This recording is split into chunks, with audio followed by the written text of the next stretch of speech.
Ashton with Keller Williams Realty, coming to you live every Wednesday to talk about real estate. This week I have Anton Stetner with me. He is the king of real estate and real estate investing. I don't know about that. So I'm super excited to have him with us to talk about market stats, specifically in Snohomish County. This is crazy, to be honest. And what that means for you guys as a buyer and as a seller, because it's mind-boggling how much the market has changed in the last 2, 3, Absolutely. even just 1 year. And as we're going through this, we won't have time to necessarily answer your questions right now, but please type a question into the chat below.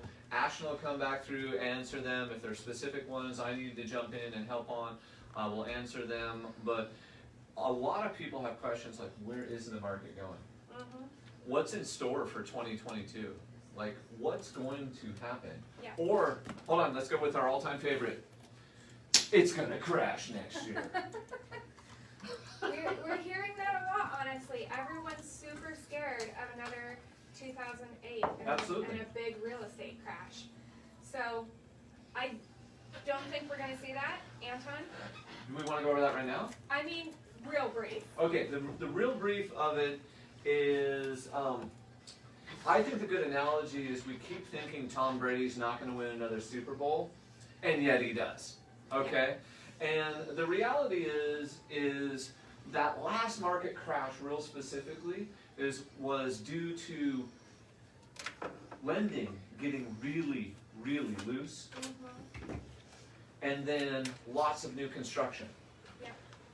Lending right now is really, really tight. People have to have good credit, they have to have down payments, and they have to basically qualify. In the early 2000s, they didn't necessarily qualify. Mm-hmm. We also had a lot of new construction being built at that time. We don't have that same new construction, so in order for a market to have a major correction, there has to be supply. Mm-hmm. Right now, we don't have anywhere the supply can come from. Yeah. Therefore, prices have to keep going up. Even if demand goes away or goes down or lessens, there's not enough homes to keep up with population, both on the rental side and on the owner-occupied side. And we see that right here in the number of homes for sale. It's gone down significantly just in the past year alone. Yeah, so if you look at the number of homes for sale, and these are December numbers, right? We're Yes. comparing December of 2021 to 2020. When we look at this, you see that 518 homes were for sale in Snohomish County in December this year versus the 832 last year. So almost 300 homes difference, Mm-hmm. okay? Inventory right now is going down, and part of that going down inventory is we're not building enough new construction to keep up with demand. And then also interest rates are at historic lows, so that boosts demand and creates this because of the affordability. Yeah.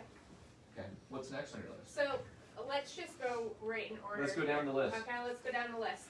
So right now in Snohomish County alone, we're talking prices for right now versus December of 2020.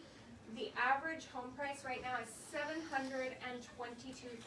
That's like, Wow! holy cow. Going back to 2020, a year ago, December of 2020, the average home price was $596,000. So that's a 22.5% increase, or percentages don't work for me. I like saying a hard number. $126,000. So, That's crazy so- in 1 year.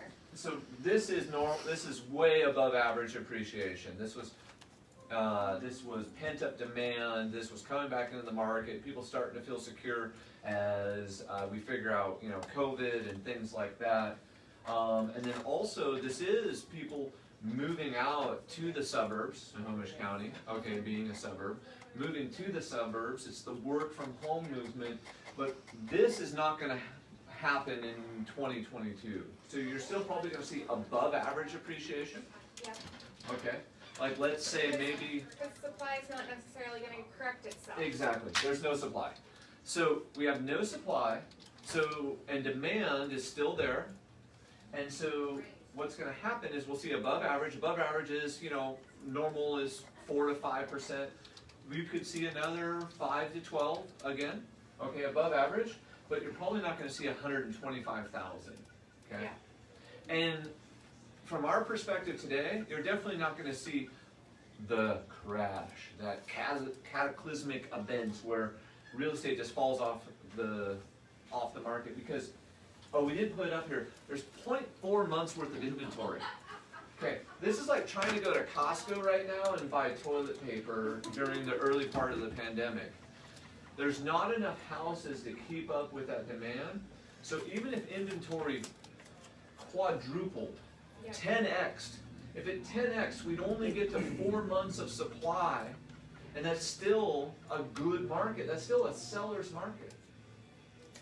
A balanced market where it's Yeah. a completely balanced market is 6 months. Yep, correct. 6 months supply, which right now we're at less than half of that. It's beyond hot for a seller's market. So, yeah. Oh, it's getting chatty in here. All right, so we touched on this. This The is what number- happens in real life and lives. The number of homes for sale in Snohomish County is 518. So that's homes that are currently on the market anywhere, like all residential properties. So Yep. this is from your manufactured home to a condo to a 5-bedroom new construction. Last year, 823. So that's a pretty significant jump in the amount of homes that are available for the buyers. Shows to pending, we're also seeing a increase in the number of home showings. Yep.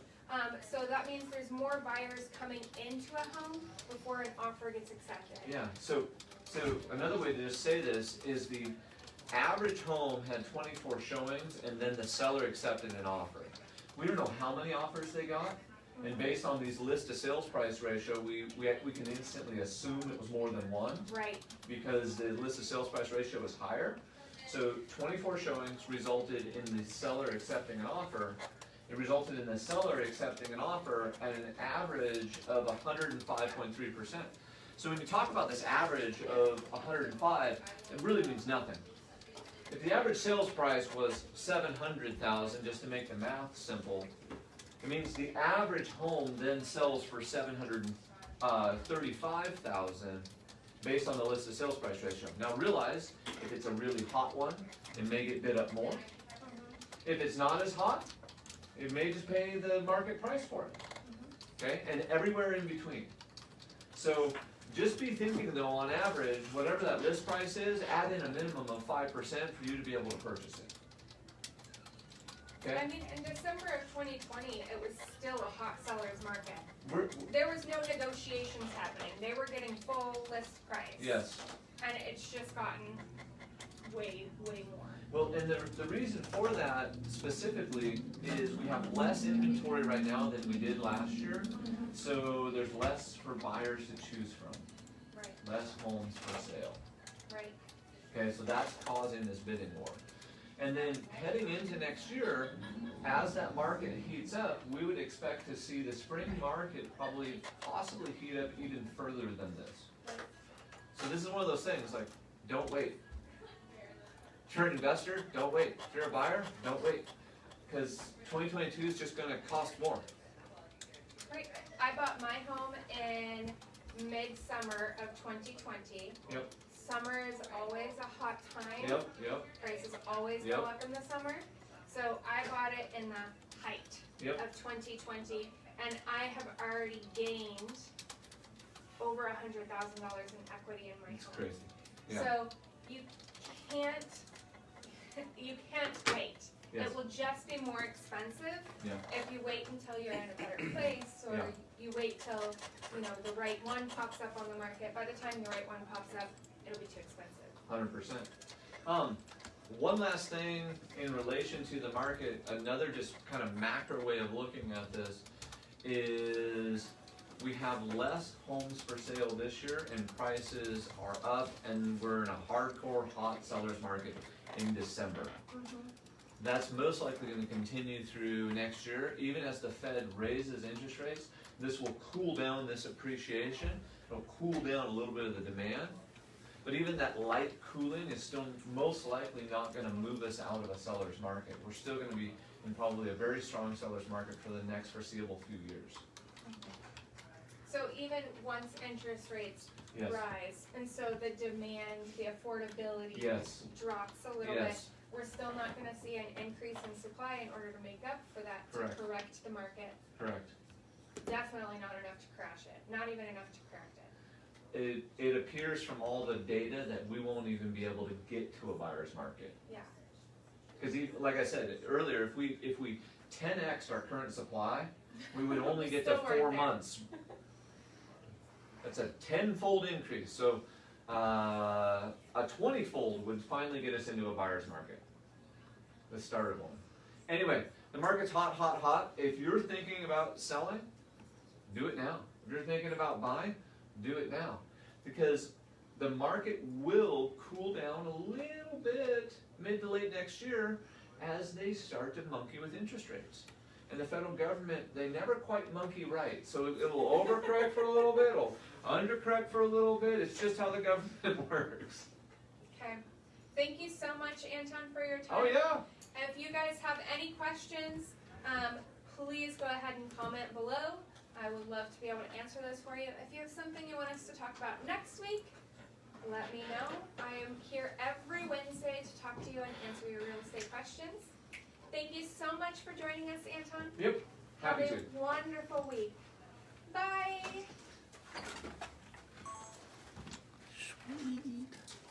It's like the perfect length too. 11 minutes.